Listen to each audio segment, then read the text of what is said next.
Now, if I had felt in San Francisco way behind the curve of what was considered hip, it was not so hard to pull off in the middle of Iowa. I had stories I could tell about San Francisco, names I could drop, that sort of thing. So, you know, some of my ego was restored to go back there to the place of cornfields, and I was feeling pretty good until the last night that I was going to be there in Iowa City, and a friend of mine was having a costume party out at the old farmhouse where he lived.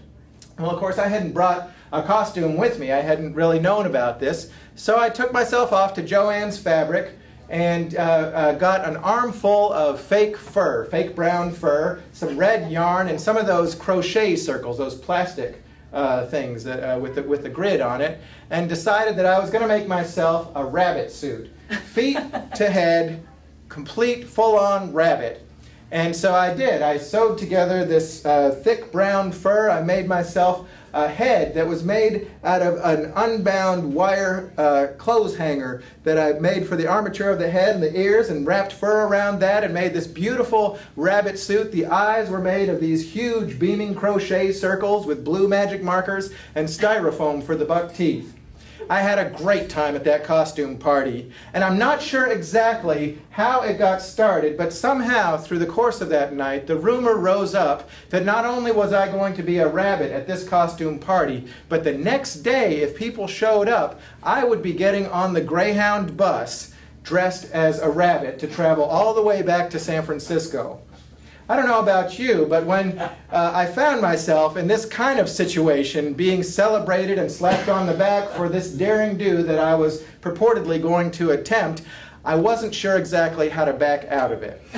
So the next day, as the bus was there waiting in the Iowa City bus station, I showed up with my suitcase, dressed toe to long ears as a rabbit, as a big brown rabbit with big buck teeth, and all my friends were there. There were about 5 or 6 people who'd come out with delight, with glee, to see that this was really going to happen and make sure that it did. And I put my suitcase down and got up onto the bus, and I was waving, having a good time, going back to San Francisco, you know, leaving you all behind here in Iowa, and sat down feeling pretty proud of myself. Well, the bus pulled off away from the station and out onto Highway I-80, and it was only then that I realized that I was dressed as a rabbit on a bus that was heading all the way across the country. And I hadn't thought too much about what came next. My suitcase, as I say, with the rest of my clothes was down under the bus.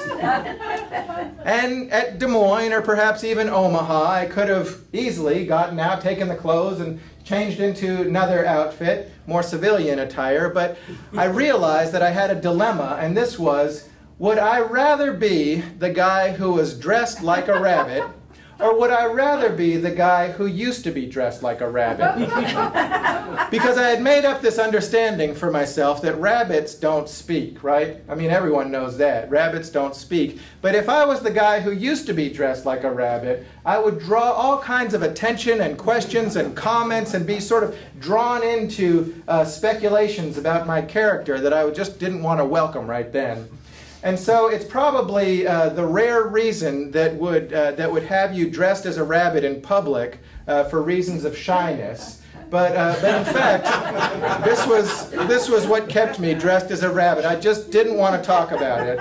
And people who get on the I-80 westbound Greyhound bus are not puddle jumpers. These are people who are long-haul travelers. They were going all the way. So there was no hope that kind of the crowd would part and shift over or change.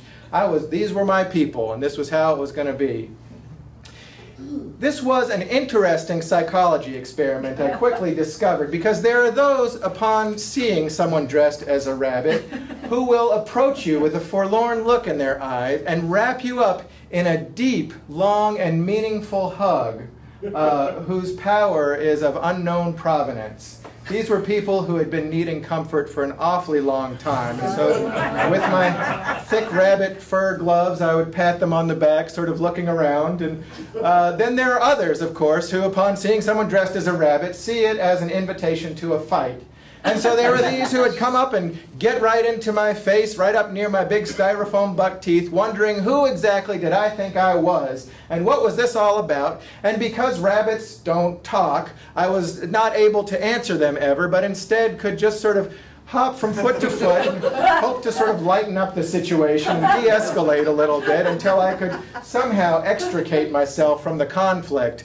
And this is sort of how it went, and I tried to have some fun with it. There was a stop in Nebraska where I actually made a few nickels and dimes doing a little soft shoe out near the bus, and people seemed to enjoy that. But also it was increasingly difficult, especially as night wore on. You'll remember that the headpiece was made out of bent clothes hanger, and it was pressing in on my head in a way that was bringing on a terrible headache. And it also kept my head at an angle that I never could fully sleep there on the bus. I had at the time an autobiography of Nelson Mandela, about 300 pages, and so I thought, well, maybe reading is a way I can get through this predicament that I put myself in. And so I lifted up this big heavy book about Nelson Mandela, but I, with my furry paws, couldn't really turn the pages, and with the crochet grids in front of my eyes, I couldn't ever really see that well. And so I had to give up reading and just sort of consign myself to the discomfort. There were some poignant moments, and maybe if you've dressed as a rabbit, you'll have experienced these kinds of moments yourselves. There was one at this small town in Wyoming. By this point in the trip, I'd gotten in the habit, when the group of people got off the bus and went into McDonald's or wherever, I would make my way to as far away from them as I could. So I crossed the street at this place and went into this truck stop and was looking around for the chewing gum there in that aisle when I heard this sort of elderly cowboy type come up to the cashier and begin to talk about how the previous Saturday he had lost his wife of many years, and this real sharing in this gruff voice with this halting way. And I thought to myself there in the gum aisle, I don't want to miss the bus pulling away, but at the same time, in the middle of this beautiful, poignant moment between cowboys, for a huge 5'9" rabbit to suddenly appear wanting to pay for his gum would just ruin the whole thing. So I had to hide, and luckily did make the bus. There was another moment where things got a little bit out of control, or almost did, on this sort of snow-covered plain where we stopped, this parking lot, where I heard someone say, "Let's get the rabbit." And these two good old boys started throwing snowballs at the rabbit, and I had to really run as fast as I could around the bus and then back up into the Greyhound and go to my seat, and hoping that they wouldn't come after me. So this is without sleep, this is with a splitting headache, this is without being able to move very well or to feel very comfortable for now 2.5 days. And we finally reached the Sacramento bus stop at about 2:30 in the morning. And I don't know if this is a low point or a high point in my life, but I know it's one, because I had finally managed to accomplish some kind of light sleep when two women got onto the bus there at 2:30 in the morning in Sacramento. And they started carrying on and shouting, saying, "Look, there's a rabbit's on the bus." Now, remember, I had been trying to greet people in a friendly way with kind of a hopping from side to side, but there was something about just having awoken and pulling from the seat in front of me that I must have launched myself forward in a menacing way, because the next thing I knew, these women were backing down the aisle saying, "Whoa, whoa, rabbit, it's okay." And the bus driver was getting in front of us saying, "No, he's with us, he's okay," giving that kind of assurance.